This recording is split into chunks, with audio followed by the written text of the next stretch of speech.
So, hello outdoor community, travel community. We kind of had some bad news and we've taken a couple days to recover from it. We wanted to post a video while our emotions were still raw and but not too raw. It's taken some time to process this, but our van was stolen on Thursday night Thursday afternoon out of a parking lot down in Martinez, California. And we wanted to make the video because when you're researching all the van videos, there's not a lot on theft until I started digging into theft, and then the YouTube algorithm must have just been hammering me with, the pros and cons of different locking mechanisms, anything van life security. So, and we just wanted to kind of tell you the story of what happened and how we processed through the emotions. When we developed the Craft and Adventures Facebook channel, it was just about outdoor stuff, backpacking, hiking, things like that, just encouraging people to get outside. And then when we decided to build out the van because we were tired of living in the back of the Tahoe, so when we developed the Instagram channel, when we started building out the van and started getting to the van life community, we're impressed that nobody talks about politics or the controversial subjects on Instagram.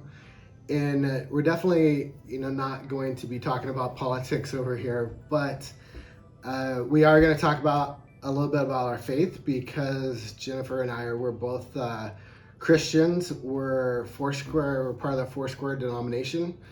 And it really helped us through this process, but that'd be later on how we're kind of dealing with this. But so let's get into what happened. So we're supposed to be in Mexico right now. We're not, obviously, on a beach in Cancun.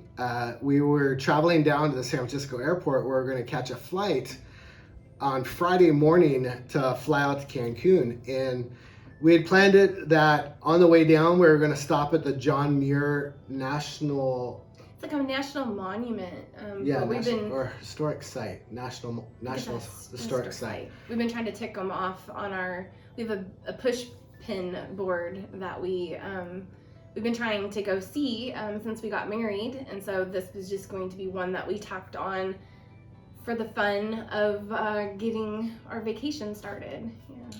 Right, and what it is, we both love backpacking, so we're huge fans of John Muir. So gotta love John. Yeah, so we're really excited to go tour. What it is, it's his house. It's when he got married, he settled down in Martinez, California, in an apple plantation or apple. It's a fruit orchard. A fruit orchard. Farm, plantation, orchard. Anyway, so they've kept it pretty much the way it was since the time that John and his family lived in there. So we're really excited about it, and we did the tour. We parked. You get off Highway 4. You go down, I don't know, like an eighth of a mile, and it's right on the side of the highway. It's on a busy boulevard, and the parking lot's right on the boulevard. It's just you pull off, and it's got a visitor center. So we parked in the visitor center parking lot facing the boulevard, and went and through the visitor center. Went up, and we're doing the tour of the house. And I remember we're up on the second floor, and you could out the window you could see the parking lot. So I took a picture of Daisy out in the parking lot, and we went back to that picture later on to see if we could see these people that stole our van, if they were sitting there or scoping it out or whatever, and they hadn't. And we actually had taken some footage in the parking lot also before we ever even walked into the visitor center of the house, of the parking lot area. Mike was just taking kind of silly random memories, video and photographs of us. So we did have some things to look back at. Unfortunately, none of them had no footage of the people, of the culprits, but so after the second story, we went up into the attic. You can tour the attic too, and we looked around for a little bit and then came down where we were talking to the park ranger. And when we walked outside, we were going to walk down and see the carriage house and a couple other things. And the house sits kind of up on a knoll, and you look down into the parking lot. It's probably 100 yards, maybe 200 yards away. And in our van, when we bought it, it came with the previous owner put an aftermarket horn on it, an air horn on it. It's got the push button is on the dash, and it just sounds like a sounds like a choo-choo train. Yeah, kind of. But the best way I could describe it is it's from a food truck. Like when a food truck pulls up to a construction site, they hit their horn. It's real loud, but it's not super obnoxious. We're standing there. We're gonna go down to the carriage house. We're taking pictures or something, and we heard the horn, and we're like, "Is that Daisy's horn?" And we're literally standing right here and look this way, and there's our van is right there down the hill. And we're looking at it, and this guy was standing next to it, and there was a car next to it. But he wasn't looking really sketchy at the time. It just looked like he was getting out of his car and about to go to the visitor center. But he kind of, in hindsight, he looked like a man who was like impatiently waiting for his wife to return from the bathroom or from the visitor center. Like he was waiting on someone that looked like they were taking too long. And in hindsight, he was waiting on someone who was taking too long, but it wasn't his wife. And thinking back on it now, he was totally being erratic and thinking back in my head. But I couldn't figure out, I was trying to process it in my head, why would our horn be going off? If somebody's ransacking the inside of our van, stealing our stuff, why would they be pushing on the horn? And the sound just didn't quite compute. Because I think that we were up on a hill, the way that the sound was coming projected back at us, it just made it seem like it wasn't coming from the direction of our van. Right. I mean, it did sound like it was coming from the direction of our van, but it also sounded like it could just be another air horn. And I even said to Mike, "Oh, that they all sound the same. It's something else." And so we just stood there at the top of the hill, like frozen, staring down the hill at our van. Like, I'm sure it really wasn't that long of an amount of time in reflection, but in the moment, it felt like we stood there for a while and just sort of stared at our van. In reality, it was probably only like a minute, but it happened quick. Yeah, we were just like processing the sound and like looking at our van. And so what really tipped me off though was I saw the brake lights going on the van, and as soon as I saw the brake lights, I was like, "Oh my gosh, there's somebody in there." And I took off sprinting down the hill. We both ran. And the parking lot was surrounded by, I want to say it's like an 8-foot fence, because I had to reach way up above my head to climb over it. And as I'm running down there, I'm looking for the best place to jump this fence. And there was, on the side of the fence, it had a spot, it had some like levels to it. So I knew I could get into it and over it pretty quick. And I jumped onto the first part of the fence and jumped up to the top. And I was up and over the fence within, seconds. It was really quick.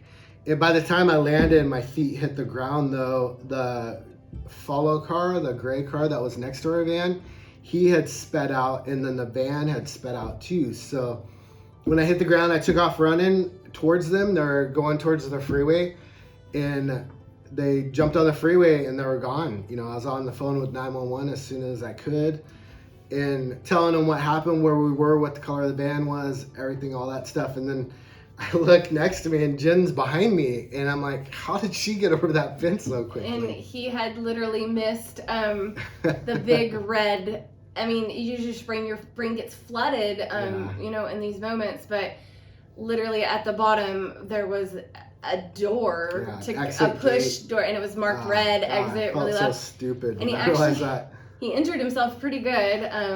Jumping over the fence. So when I put my foot into that first rail, I caught my big toenail, and it ripped half of my big toenail off. And then when I was pulling myself up, I jacked up a couple of fingers. And the tendons. And since Thursday, we've been processing this, and we've been running all the what ifs over in our head. It's like, why did you run after these people? It's just a van. It's just what were we gonna do? But what do you do in a situation like that? Do you just sit there and let somebody take your stuff and be like, "Oh yeah, okay," or you're already in it, so you must be yours? Yeah.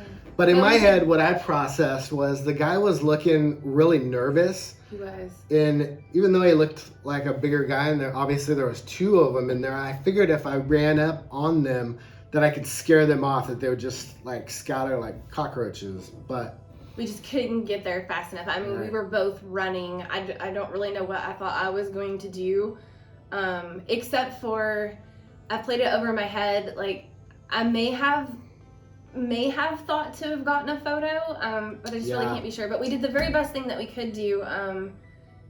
I immediately yelled to Mike, call 911.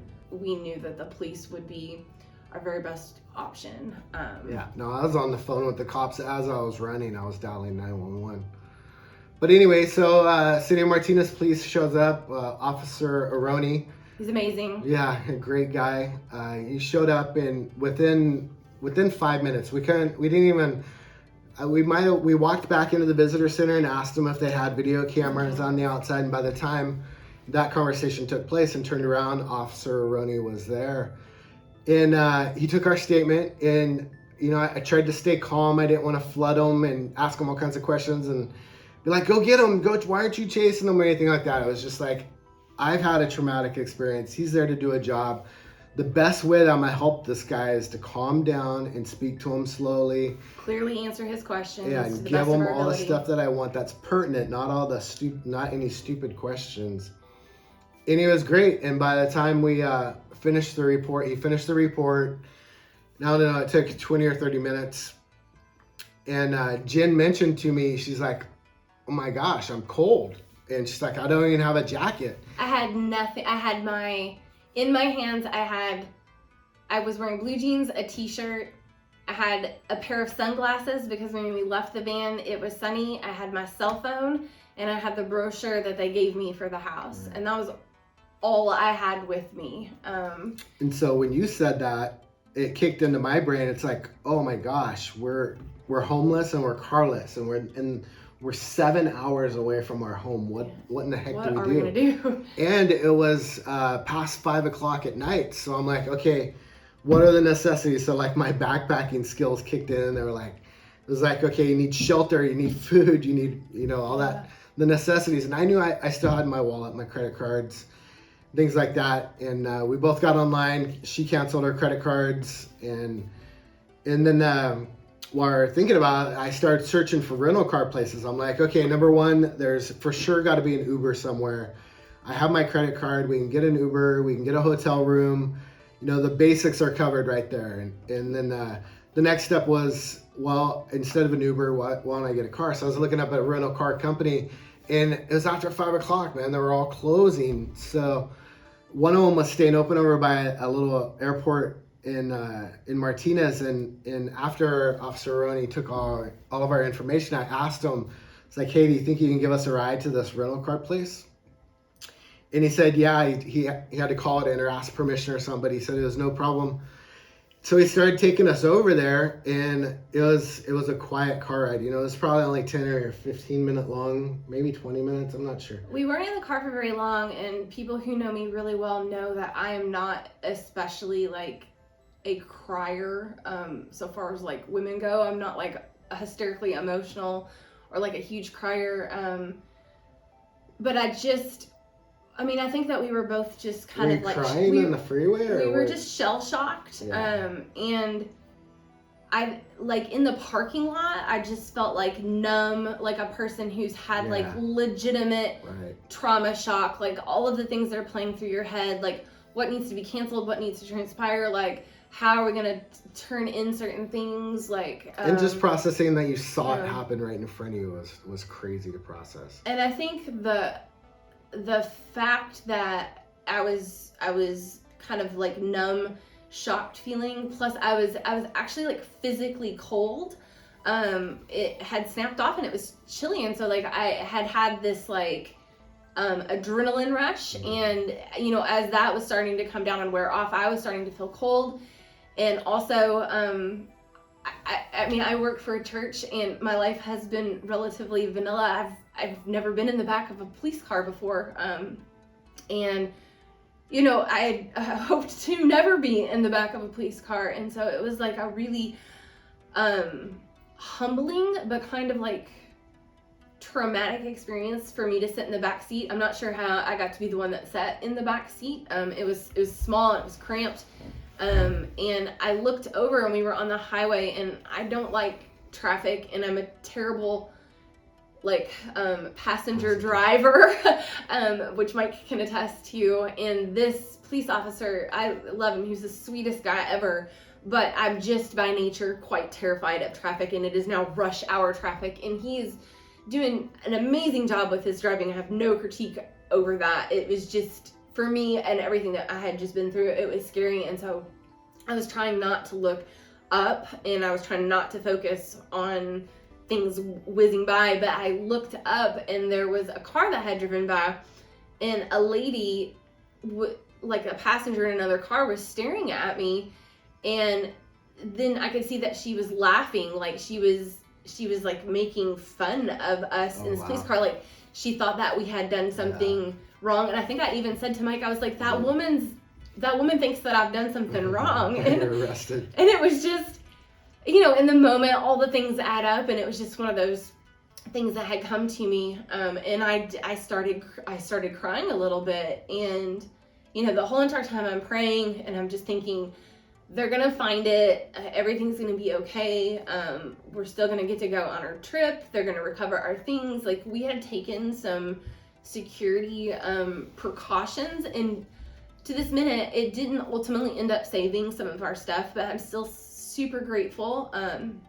The Lord revealed to me that that the security measures that we had put in place had bought us time, and time is definitely something that we needed in this particular circumstance. You know, the credit card of mine, I had two on me because we were traveling, was a different number than the one that Mike had in his wallet on him. Within minutes, in fact, when we were still sitting in the parking lot, I was able to get those canceled and turned off, so I knew that that was okay. But there were some other things, like our passports and, you know, like security, or not security, identity theft freezes for all three credit bureaus for both of us needed to be put into place. And that takes time, and in hindsight, there's no way that I could have mentally done that in that moment, or even an hour after that had taken place. So so it bought us a little bit of time to get to safety and to be able to do that. Right. And so he was taking us to the rental car company because they were closing at 6. It was getting close to time. So I could tell he was trying to make small talk with me, and he understood. He understood the trauma that we were going through, and it was very compassionate. Yeah, it was really nice of him. And by the time we got to where we were going, or almost to where we were going, you know, it was almost, you could see that the cop front had kind of lowered a little bit, and he was, you know, he understood that we're good people and that we're cool, or however you want to put it. But he was just talking to us as a couple of normal people, which I can't imagine what those guys have to go through, what kind of front wall that they have to put up all the time with. They never know what kind of a call they're going to get out on. But anyway, by the time we're turning in, he was like, "Oh, I made the wrong turn." We're both on our phones, or he was on his watch. He actually plugged it into his watch.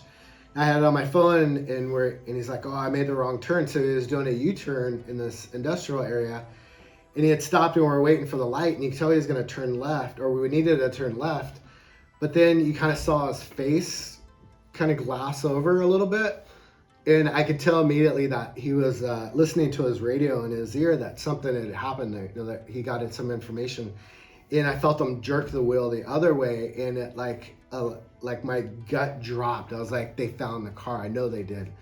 And then right then he's like, "Yeah, they found the car. They found the van." And which we had asked our dearest. We sent some text messages to our closest people to pray for it to be recovered, for our things to be, you know, recovered, right, for the van to not be destroyed. And so, you know, we instantly turned to prayer and had our core group of people praying for that. And so in that moment, it definitely felt like, you know, it felt like God was with us. In that so minute. When he turned, I don't know what it was. It's undescribable, the feeling that I felt when he told us they recovered the van. It's material. It's completely material. It's the fact that we poured our heart into this van. We've dreamed about it for the last 3 years. You know, it's just, it is material, but it's become part of us. It was our was kind of what we were wanting to do. It was our life. You know, this was one of the first trips we were taking in it.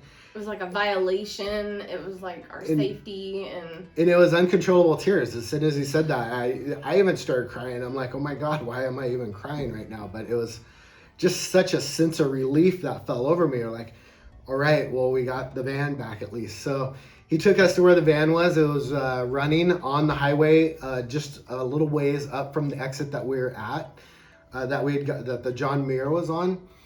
And he said it was parked alongside the freeway and it was still running, and that the CHP officers were clearing the vehicle right then. And then we rolled up on it, and he went up, made sure everything was okay, and then he waved us up, and we got out and went and looked at it, and everything looked okay. I did notice right away I had bolted down a safe, a Sentry safe from Costco, and I didn't bolt it really securely. Like, I had major plans on how to reinforce it when we finally started building the cupboards around it and everything else. But I had bolted it in the floor, and I bolted it in pretty good. I shook that thing pretty good, and nothing, you know, it didn't come out or anything like that. But they had completely ripped the safe out, like floor and all. Yeah. Like, I don't know what they. Yeah, what they did exactly. I don't know if they had crowbars or what, but they taken that in the bad, you know, and let me go back before you guys beat me up over this. We had covered the safe up so you couldn't see it. You could not have seen it.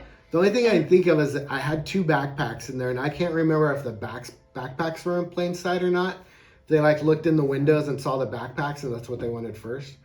But that safe, man, when I installed it and I shook it, and I was like, there's no way you're getting this out like quickly. And I didn't think that somebody would take the whole van, The though. whole van, you know, it was to like, get the safe. okay, I'm going to deter these guys until I get down there. And it did buy us time, which we needed. Yeah, otherwise, we would be telling you probably a very different story. My laptop was in there. It's, where he was able to remotely, digitally wipe the laptop and post a little message that says, like, we know where you're at. The joke was kind of on them because it was a 2012 MacBook and it was dying already. Yeah. And with Apple, with Find My iPhone and the Find My Computer thing, I was able to go on there and see when they turned it on. And you could actually erase your laptop from that application, which is good. And I had it Firewall protected, which is an encrypted setting you can put on the system preferences.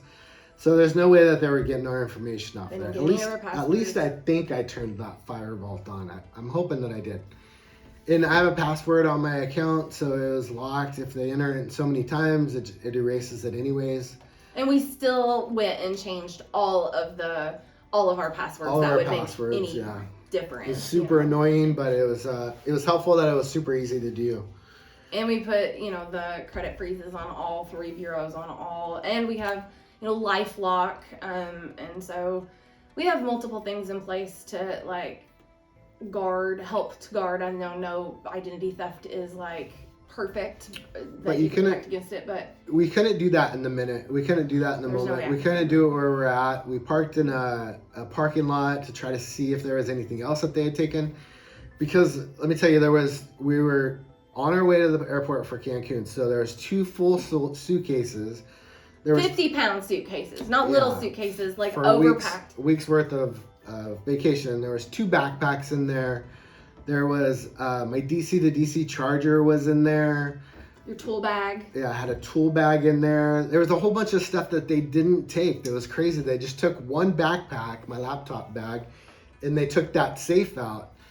And so we stopped and looked it over real quick, and we're like, we're in a crappy neighborhood right now. I don't feel secure here.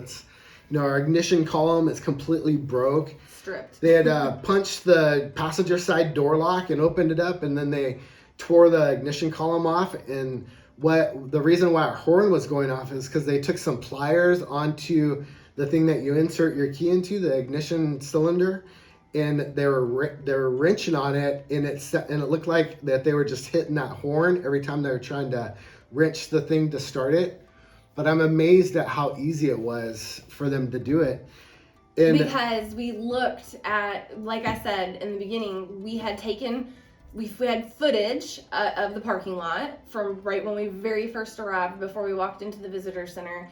Mike had taken several pictures with timestamps on them. From the top of the Muir house in the bell tower is glass. We had taken a picture of the van, so we know who was in the parking lot at that time. And then from that timestamp down to the timestamp of the 911 call was not a very long amount of time. It was just a matter of minutes that they're in the van and gone. Minutes.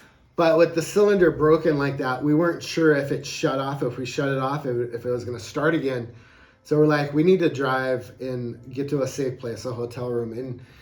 And so we just grabbed a hotel room real quick, and then we sat there and we canceled our trip, we canceled our credit cards. And all this time, man, I tell you what, that little playback in your head, that what if I would have did this, I swear I had to have gone through every single scenario that I could think of and play it out in my head. And it was driving me crazy. It was absolutely driving me crazy. That enemy is a vicious, vicious little liar. And with me being in recovery, I know that you can't let that get inside of your head and keep playing over, because it's just going to drive you crazy. So, we're in that hotel room, and I'm praying. I'm like, God, please take those images out of my head. Let me stop thinking about it. And, as we're clearing up stuff, like canceling our reservations on our trip and our flight and our long-term parking and all that stuff, I'm just constantly praying to God, please take away those images in my head. And by the next day, it pretty much was gone. It was the only time that I bring them back is if I voluntarily bring them back. And that's why we wanted to do this video, because we don't want to talk about this anymore. It was traumatic, man. It was. It still is. It's still a hurt, It wasn't a violent attack. Neither one of us got kidnapped or raped, anything like that. It was just simple possession materials. But still, man, I tell you what, it's crazy how it feels inside. It's just like a heartache. And we will have many more adventures, and there's a lot that the enemy will go after in a strong marriage, I think. And but he can't have ours. And he kicked us while we were down, but we get to choose how we get back up. And we were both, I noticed it quite a few times, both of us were really checking in with each other, like, how you feeling, trying to give each other tips on how to deal with some of the stress that was going on. Can't stuff it, we have to feel it. I was definitely aware that I was irritated, and just because Jen was asking questions that she didn't know, I knew that I was getting irritated for a different reason than what she was asking me. So I was able to curb being mad in the moment, because I knew that it wasn't Jennifer that was making me mad. It was what happened that had made me mad, because it was stressful.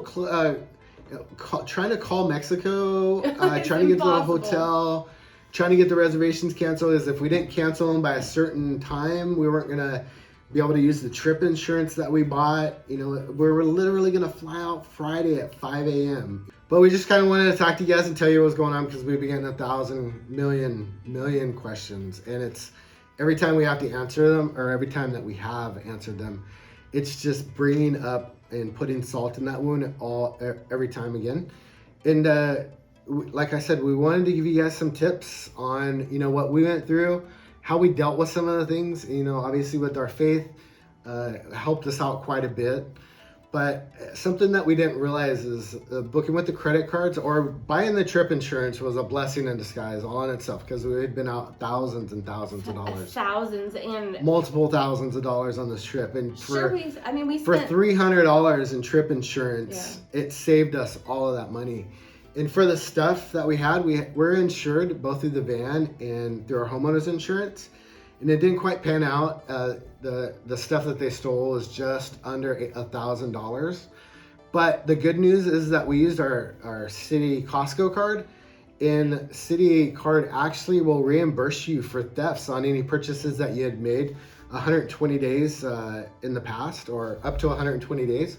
So we're actually able to start making some of those claims online, and we're just waiting for the police report to come through, because those guys, they need proof that a report was taken and what was stolen. you know, I've always looked at those cancel for any reason policies, and I've Right. kind of laughed at the cost of them. And Most of the time, too, I did. I mean, the only reason we bought that was in February when we were From booking this. COVID was Yeah. so unpredictable. Like, It was. we had a hard time thinking ahead to November and knowing what the state of the world was going to look like. And, you know, all said, this was quite a few thousands of dollars. And so, Right. you know, 300 something in the different insurances for the plane tickets and the. It made all the and the difference in resort. the world. Now I don't think I'll ever pass by that box again, you know, and not take it. So we really did a lot of soul searching and talking, and we wanted to kind of get over the initial gut wrench of what happened to really decide if, you know, because the thought was there, do we continue to build this van out and go on with this? Is it going to be too painful? You know, Daisy's been parked out front here for a while, but we actually put her in the back for a little while. Just just couldn't look at it's it. a pretty brutal reminder of what happened, and it's getting easier. I've been working on her for the last couple of days, so we have decided obviously to keep traveling. We're going to keep doing it, and we're not going to let some thieves ruin our excitement for getting out and being adventurous and doing things. It just sucks that it happened, and I really wanted to strongly impress on you guys, if you're building your van right now and you have that budget going on, and if you're like mine, where van security was about line item number 4 or 5 on your budget, it needs to be bumped up to number 1 right now. Do it first. If it's a security system, if it's a strong box being installed in your van, what are you chaining your doors, whatever ideas that you had for your Kill switch. van security, move that up to the front and get it done before you do the next part of your van, because there's going to be no van life if you don't have your van. So I don't know what else to say. Just get it done. One of the tips that I would give that would make this easier, I really hope and pray that this never happens to anybody else that we know, but we live in a fallen world, and so we did not have photocopies of our passports. I had old passports that they've returned that have holes drilled into them. I remember thinking that I should do it, and I guess I just never did. I did have a photocopy of my driver's license, which definitely helped, except for I didn't have a copy of the back of it. So the back and the front of your driver's license, and you can get a new vaccination card from your public health department. They say, you know, hold on to this, don't let it go missing, don't let it get stolen. I've received a new one today, so it is possible. It's just hassle upon hassle upon hassle of the things that you have to do in something like that. And if I just would have moved my security of the van up to budget item number 1 and did that first, all this would have been saved. So that's pretty much all we wanted to talk to you guys about. Feel free to leave in the comments any comments you have. It's getting easier to talk about, so don't feel nervous about, you know, oh, I don't want to bring up open wounds again for these guys. But if you guys have any questions or ideas on what to do or anything, how we dealt with X, Y, or Z, just let us know and we'll answer your questions. But anyways, in the end, sometimes good things happen to people for absolutely no reason. Right. All right, go ahead and say goodbye. Bye for now. See ya.